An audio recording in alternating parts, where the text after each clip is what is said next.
Hey everybody, good morning, good morning, good morning. Welcome back to Fitness and Finance with your host, Dan Trongone. So yesterday we talked about baby step one, your $1,000 emergency fund, and also a basic workout, right? Lower body exercise, squat or deadlift, then an upper body push and an upper body pull. We can do that horizontally or vertically. Make sure you do equal and opposite, meaning if I push, I pull. Then we talked about rotation. And then we talked about locomotion, jumping, running, walking. Also, an aspect we're going to get into later on is three-dimensional training, known as functional training. Functional is a buzzword. If you're in the fitness industry, you've heard it for 20 years. All it means is moving in three dimensions, moving side to side, moving forward, backward, and then rotating. That's it. So the goal of your workout is to make sure at least one movement is either side to side, one movement's front to back. That's what normally happens. Everybody does that. And then rotation. So your core, I already talked about, is rotation. The vertical pushes and pulls are in your sideways things, and your leg things we talked about are in your forward. Okay? But again, when you change planes, changing exercises, is what's called changing planes or direction. I'll talk about that later. Now, baby step one to your health and fitness journey, in reality, yesterday I talked about working out, okay? But in reality, it's sleep, right? That's the first thing everybody should get under control. Plan for 7 to 9 hours of sleep. Make sure your room is dark, cool, quiet, comfortable. Shut your freaking phone off when you sleep. Oh, well, I have a kid. I have a grandparent. You're sleeping. You can't help anybody when you're stressed out of your mind, morbidly obese, high blood pressure, high cholesterol, immune system function is down, high risk of death. By the way, those are all things that happen to you when you're sleep deprived, right? Don't recover, right? You become an irritable a-hole. Right? You don't have any energy. You don't look forward to the day. You don't make the most logical choices. You don't have any energy to work harder and smarter. So do me a favor, plan for 7 to 9 hours of sleep every night. Go to bed the same time every night, even on the weekends, to make sure your body has a schedule.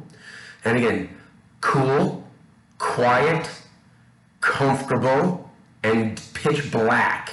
Shut your phone off, shut your TV off, or cover any lights so your body responds to the darkness. We're kind of like a plant a little bit.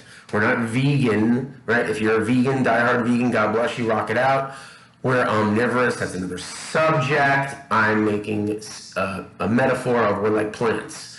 We need sun, light, for making vitamin D. Vitamin D is actually a hormone and a vitamin to help with a multitude of things. Look up Vitamin D by Charles Poliquin.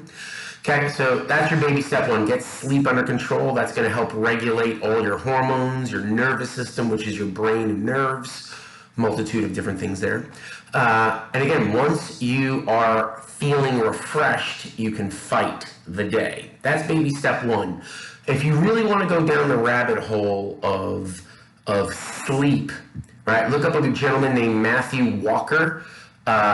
He came up on YouTube/TED Talks, a British guy, master's degree, PhD, MD, like super brilliant guy, makes me look like a doorknob humping moron. One of the smartest researchers on sleep. Same thing with Dr. Kirk Parsley. He was a Navy SEAL, dysfunctional with his sleep. He became a physician, and now he's a primary sleep specialist, especially for the military. And there's sleep supplements that he has called sleep cocktails. I found out about them and I broke it each down. So I use GABA, 5-HTP, which is a tryptophan, zinc, magnesium, melatonin, and lately I've been adding valerian root and L-theanine. They're all mood-enhancing, calming, relaxing, restorative supplements, all over the counter. Check them out. You can get them at CVS, Walgreens. I'm a frugal and fit shopper. I go to Walmart because their supplements are pretty much the same, except they're cheaper, right? Obviously, you have to look at the quality that you're buying, but I'm on a budget right now because I'm unemployed, and then I picked up a part-time job, which is turning into a full-time job just to make money happen while I launch this. Okay, so let's go to the finance part. Okay? Baby step 2, you put all your debts on paper. Okay? So Dave Ramsey, according to the Total Money Makeover, you put all your debts from smallest balance to largest balance, not interest. Okay? Dan, I have 12% interest. I have 6% interest. Interest, it's problematic, and mathematically, it could do damage in the long run, but you're gonna, like Dave says, you're gonna punch this debt in the face so freaking hard that it has no time to accrue. So we're taking that interest out of the equation. Remember, debt is not a tool because of the interest rates, and interest rates on debt is a penalty that you pay. Versus, like me, I'm debt free and I have some savings and some investments. I have interest rates, but that's earning me the money, so I'm getting paid the benefit. So again, interest can work against you or for you. Compound interest, Einstein said, it's like the 8th wonder of the world. Okay? It's like your 5th sense. I'm kidding, folks. 6th. We already have 5. Okay? So, number 1, put all your debts in order from smallest to largest. This is baby step 2. So, if you have a car payment, school loan, credit card, family loan, any type of debt payment you have, put it in order from smallest to largest balance. If you have a $2,000 balance on a credit card, $5,000 balance on a car, $10,000 balance on a school loan, you go from 2 to 5 and 10. You put them in order. Don't worry about interest. Okay, now here's the next step in baby step 2.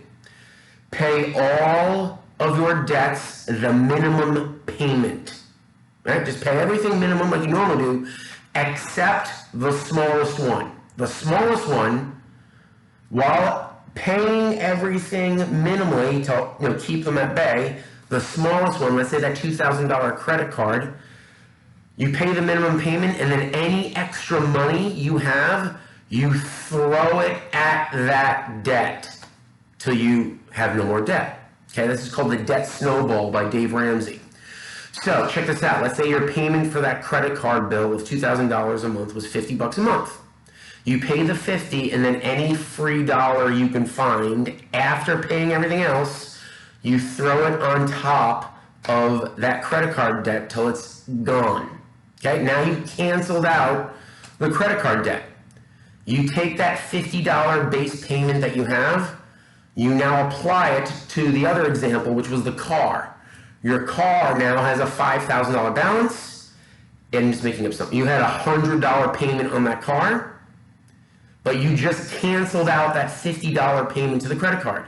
So now you add that $50 payment to that 100 base car payment.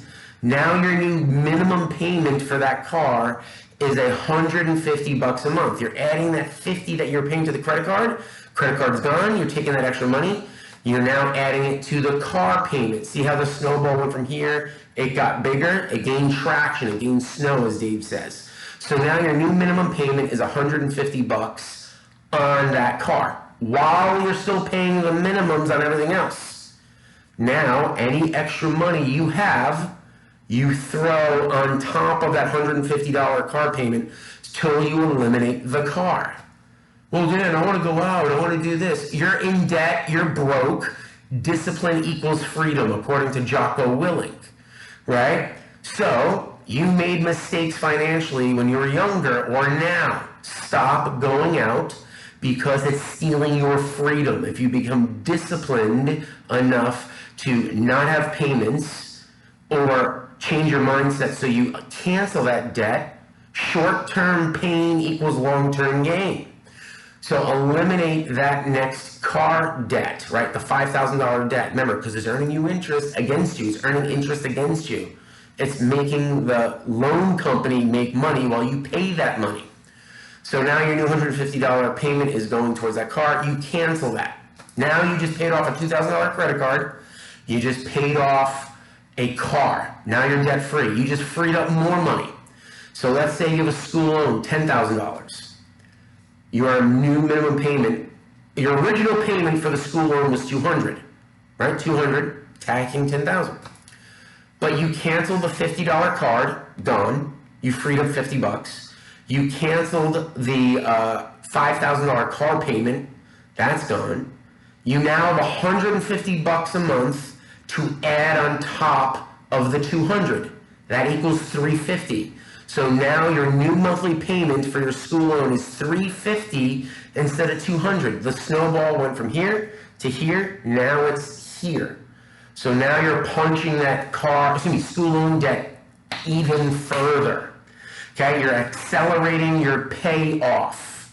Okay, now this is your final debt. You paid off the credit card, you paid off the car, now you're going on school loans, and now you just have mortgage if you own a house. If you don't have a house, you just have bills. That's not debt, that's bills.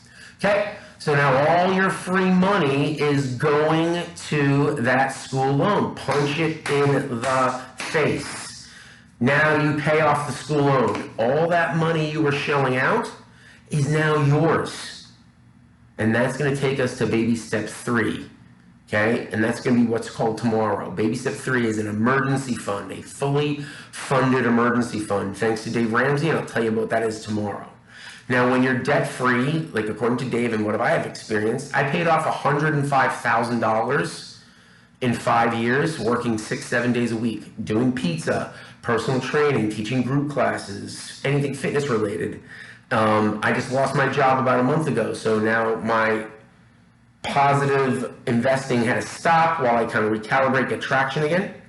So that's where you are. You just paid off your debt. You're going to sleep better at night. You don't own the tax guy or credit card bills. Now remember, average is stupid, and the average person has a car payment.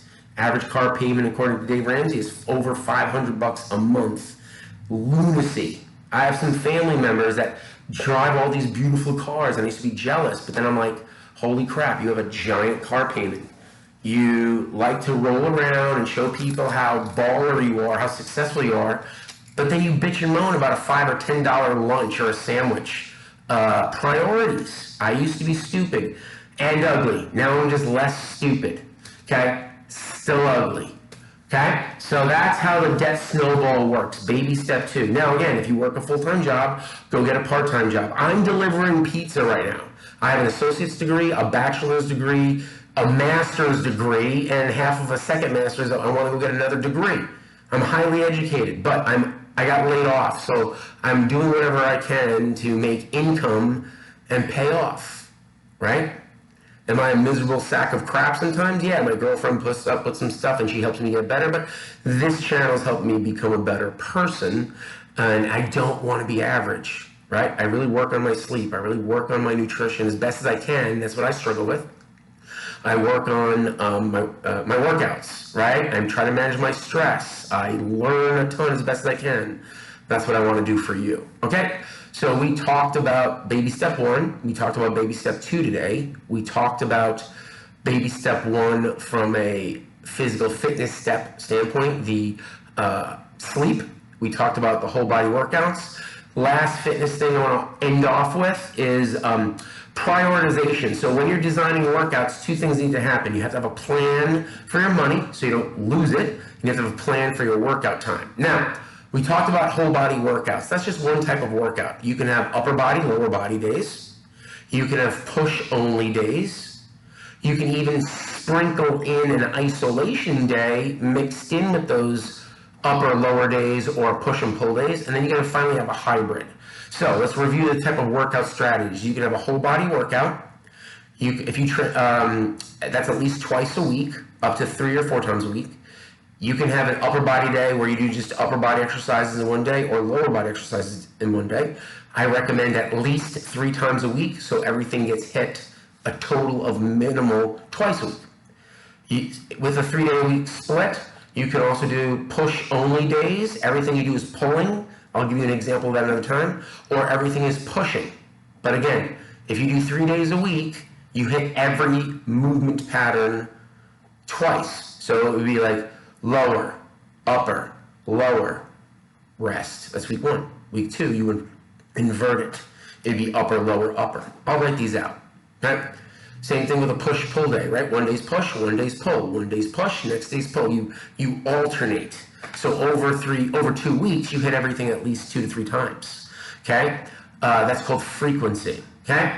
Now we can have what's called a hybridization, where in 1 week you can do a whole body workout, you can do an upper lower body workout, and you can even add another form of whole body, or you can do push, pull, upper, lower, whole body. I mean, hybrid means, it's different things working together to get the same result. But remember, the ultimate goal for the average general healthy fit person and the athlete is frequency and intensity. I remind you, body part splits don't work unless you're a chemically enhanced bodybuilder who has an eating disorder and all they do is obsess about fitness. Same thing with powerlifting. Same thing with any elite sport. Now, if that's your jam, rock it out. I'm not judging you. I'm just saying it doesn't fit the health and fitness paradigm to actually get somebody healthy and fit.